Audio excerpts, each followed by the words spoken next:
ni Mr. Joey De Leon kay Miss Raisa May Dizon patungkol sa usaping ito abay nagtrending dahil sa naging reaksyon ni Raisa May. Yan ang pag-uusapan natin maya-maya lang. Sabi dyan, so kung akala nyo tapos na ang plotting twist ng 2026 sa Philippine Noontime Wars, well, nagkakamali kayo dahil nang malubha dahil right now, ang buong showbiz fandom ay kasalukuyang nayayanig sa pinakabagong hirit ng nag-iisang henyo master na si Joey De Leon. Kung active kayo sa TikTok, FYP o babad kayo sa Reddit, Chika PH, for sure hindi nyo na-miss ang trending headline mula sa Abante Tonight na nagpapaalog sa utak ng mga netizen.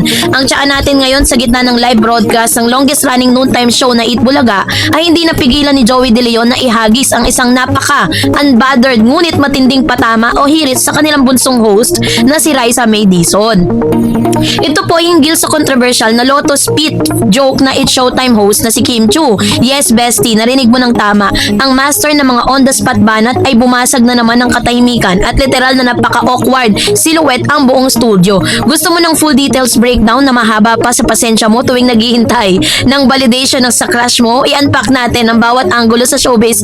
Bombang ito gamit ang ating wika, no? So, ito na. Ano nga bang pinagmula ng issue? Para lang po updated kayo. Para sa mga hindi updated o bagong gising lang mula sa kanilang digital detox, mag-context check muna tayo para hindi kayo mukhang lost sa GC. Bakit nga ba biglang tinanong ni Joey si Raisa tungkol kay Kim? Everything started a few days ago sa segment ng It's Showtime na Lights, Camera, Action. Habang nagaganap ang biruan sa set ng Kapamilya Show, ang host na si Jugs Jugueta ay nag-dress up bilang isang iconic at nakakatakot na multong si Lotus Feet mula sa sikat na Chito Esronio horror movie na Pungsuy. Sabay biglang binitawan ng nag-iisang Chinita princess na si Kim Chu ang isang joke na nagpatawa sa studio pero nagpatas ng kilay ng marami sa internet.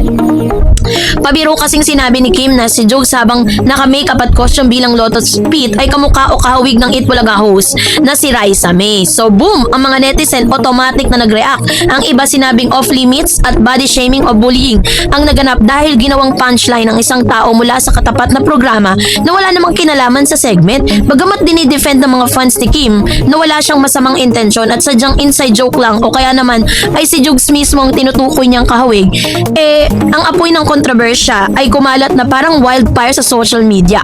Umabot pa nga sa punto na pati ang Eat Bulaga director na si Ai Sigera ay nahinga ng komento ng media at nagpapaalala na dapat mas maging sensitive sa pagbibiro, no, bago at dapat mas maging sensitive at dito pumasok sa eksena ang haring sutil ng telebisyon na si Joey De Leon. So ang eksena noong July 4 gumalaw ang baso ng Sabado kasi parang deadma lang kasi si Kim dun sa kanyang nagawa. Wala po siyang sinabi. Even Miss Raisa May, pag tinatanong siya ng mga fans kung anong reaction niya dun sa ginawa ni Kim na ginawa siyang katatawanan na may kasamang body shaming at panlalait, wala din pong sinasabi or wala pong reaction si Miss Raisa May. So dahil dito, si Miss Joey De Leon na isa masasabi natin na very talagang controversial kasi talaga yung mga hirit ni Sir Joey, no? So, noong July 4, 2026 sa entablado ng Eat Bulaga sa TV5, nag-umpisa ang lahat sa isang napaka-positibong anunsyo ng pambansang bossing na si Vic Soto at masayang ibinalita na si Vic sa harap ng audience at ng mga co-host gaya ni Maine Mendoza at Alan Kay, Mas Ocampo at syempre si Raisa May na nakatakda silang mag-usap at magkita ng It's Showtime main host na si Vice Ganda. Ang pagkikitang ito ay panininiwalaang para sa kanilang pinaplano at inaabangang giant movie collaboration para sa darating na Metro Manila Film Festival. Isang blockbuster crossover na literal na pangarap ng bawat noontime fan.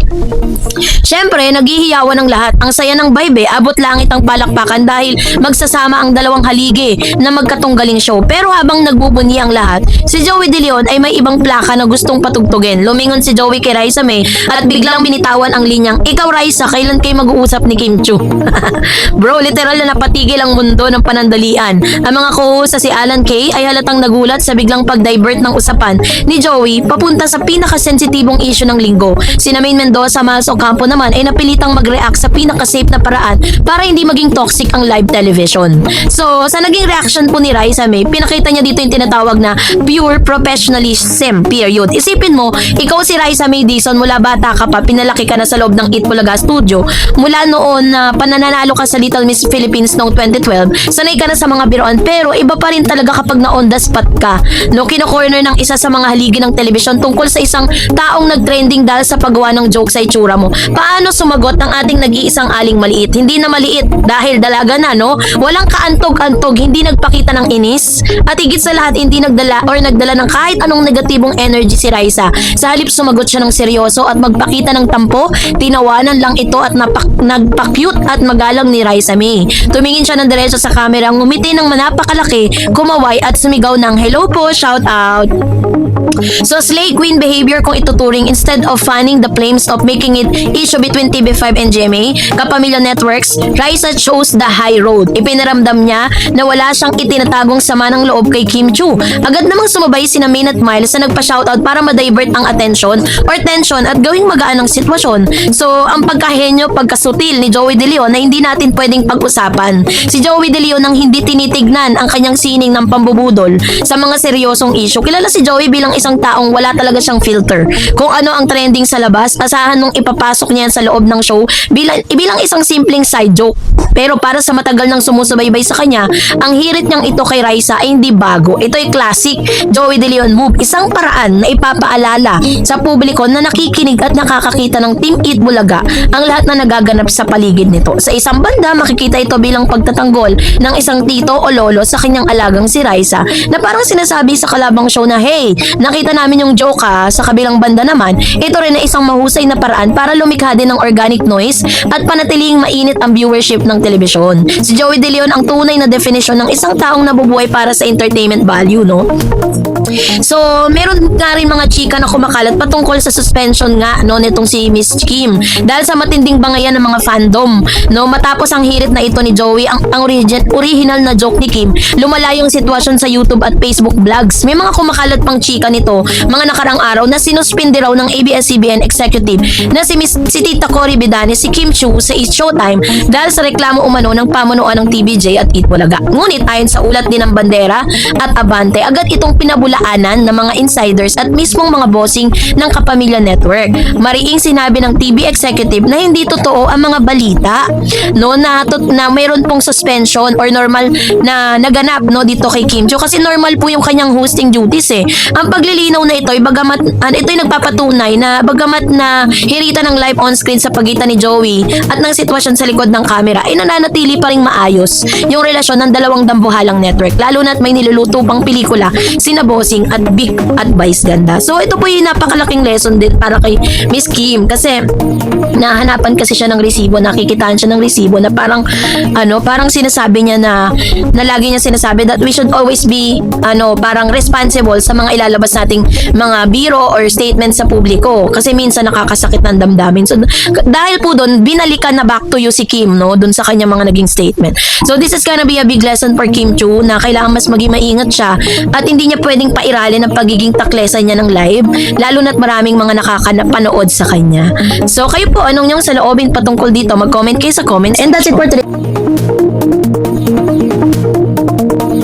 Gaano nga ba katotoo ang mga balita na si Miss Kim Chu ay suspended sa It's Showtime at ang dynamic live television sa Pilipinas na patuloy na yumayanig sa mundo ng showbiz at sa noontime? So yun ang ating pag-uusapan. Online, trending na pinag-uusapan online ang sinasabing issue patungkol sa suspension nitong si Miss Kim Chu. Totoo nga ba ang lahat ng ito? So yumanig po ang noontime stage ng 2026 noong July 6, 2026. Ang mabilis na pagbabagong mundo ng Philippine entertainment ay nakaranas ng isang matinding shockwave nang lumabas ang mga ulat mula sa iba't ibang prestiyosong broadsheet at online news portal, particular na ng Daily Tribune na nagsasabing ang Chinita Princess at ang isa sa mga pangunahing haligi ng noontime show na It's Showtime na si Kim Chu ay opisyal na isinailalim sa isang suspension. Para sa isang artistang kilala sa kanyang walang tigil na kasipagan at positibong energy at pagiging isa sa pinakamaaasahang mukha sa ABS-CBN Studios, ang balitang ito hindi lang basta showbiz chika o panandali ang chismis. Ito ay isang malaking structural na issue na humahawak sa mga sensitibong paksa tulad ng network discipline, ang limitasyon ng live television humor, ang responsibilidad ng mga host sa harap ng kamera at ang matinding pressure na kinaharap ng mga digital era celebrities sa bansa. Ang ulat na ito ay isang malalim na objektibo at komprehensibong pagsusuri sa likod ng mga eksena ng kontrobersyal na suspensyong ito. Hihimayin natin ang mga posibleng sanhi ng panloob ng pamamalakad ng ABS-CBN at ang Movie Television Review at Classification Board MTRCB, ang reaksyon ng publiko at ng iba't ibang henerasyon, partikular na ang Gen Z at Millennials, at ang pangmatagalang epekto nito sa karir ni Miss Kim Chiu at sa mismong noontime show gamit ang mapanuring mata ng media, sociology at pop culture analysis. Ating alamin kung bakit ang pangyayaring ito ay tinuturing na isang malaking cultural reset sa telebisyon ngayong 2026. Ang persona ni Kim Chiu at ang kanyang tungkulin sa It's Showtime. Upang maunawaan kung gaano kabigat ang balitang ito, kailangan muna nating balikan kung ano nga ba ang kinatawan ni Kim Chiu sa modernong telebisyon mula nung pumasok siya sa industriya noong 2006 bilang kauna-unahang big winner ng Pinoy Big Brother Teen Edition. Si Kim ay binuo ng ABS-CBN bilang isa sa kanilang pinakamahalagang asset. Siya ang itinuturing na ultimate multimedia idol dahil sa kanyang kakayahang mag-akto sa mabibigat na drama, sumayaw sa asap, magbida sa mga pelikula at mag-host ng mga malalaking programa. Ang kanyang pagpasok sa It's Showtime noong panahon ng pandemya, isang era kung saan ang industriya ay lugmok dahil sa pagkawala ng prangkisa ng ABS-CBN, ay nagsilbing isang malaking turning point sa kanyang karera. Sa isang pagkakataon kung saan ang bansa ay nakaranas ng matinding kalungkutan, ang kanyang natural na pagiging masayahin, ang kanyang medyo sablay ngunit nakakaaliw na mga hirit tulad ng iconic na bawalang lumabas meme at ang kanyang kawalan ng takot na magmukhang katawa-tawa ay nagbigay sa kanya ng isang natatanging pwesto sa puso ng mga manonood. Si Kim Chiu ay nagsilbing sunshine o pampasigla ng programa tuwing tanghali. Kung si Vice ganda ang utak na nagbibigay ng matatalas na komedya, si Kim naman ang puso at ang tumatanggap ng mga biro ng may malawak na ngiti. Ang kanyang kawalan sa programa kahit sa loob ng ilang araw o linggo ay lumilika ng isang malaking puwang sa energy ng entablado, isang bagay na mabilis na napapansin ng mga masusugid na taga-subaybay. So ano nga bang anatomy mo ng suspension sa live television? Ang live television ay isang mapanganib na sining, walang safety net doon, walang take two at walang pagkakataon na i-edit anumang salita o kilos na lumabas na sa ere. Sa ilalim ng kasalukuyang regulasyon sa Pilipinas, ang mga noontime show ay palaging nasa ilalim ng microscopic na pagbabantay ng dalawang puwersa, ang Internal Standard Committee ng mismong network at ng MTRCB. So ano nga ba yung tinatawag na panloob na disiplina network or ABS-CBN self-regulation?